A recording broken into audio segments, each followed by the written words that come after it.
Over the last couple of years, we've seen a running theme of people surviving after some kind of virus or zombie outbreak. In fact, the theme's actually been around for hundreds of years, but suddenly it's making a resurgence like never before. The Last of Us begins with tragic events that lead to the companionship struck between a 14-year-old girl called Ellie and an older guy called Joel, who both have their reasons for travelling the countryside in search of safety, shelter and salvation. This being one of the games released in the twilight years of the PlayStation 3 and developed by acclaimed studio Naughty Dog, responsible for the recent Uncharted series, you'd expect The Last of Us to look good, and it passes here with flying colours. Environments are suitably atmospheric, characters have real emotion shown in their faces, and it's all held together by some of the best voice acting you'll hear in a game. The characters are in fact so convincing that you really care about the personal journey they take and get to see how they grow and develop as the game progresses. If you're expecting Uncharted with a different look, then think again. This game isn't so much fun to play as harrowing and tense. You will use cover, but you'll spend most of the time just trying to hide from enemies and avoid combat altogether, especially when confronted by the clickers, blind infected, who track you with sound and kill you instantly if you don't get the jump on them with a knife first.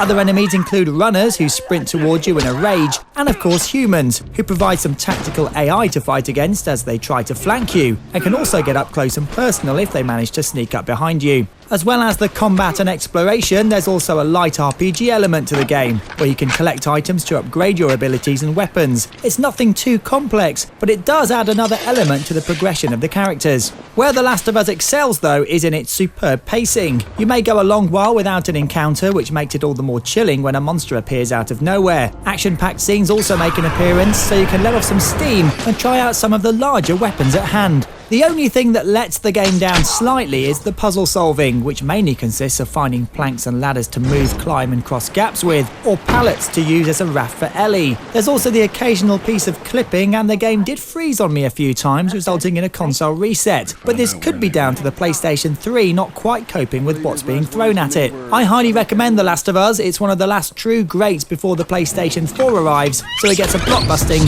9 out of 10. Gamesweasel.com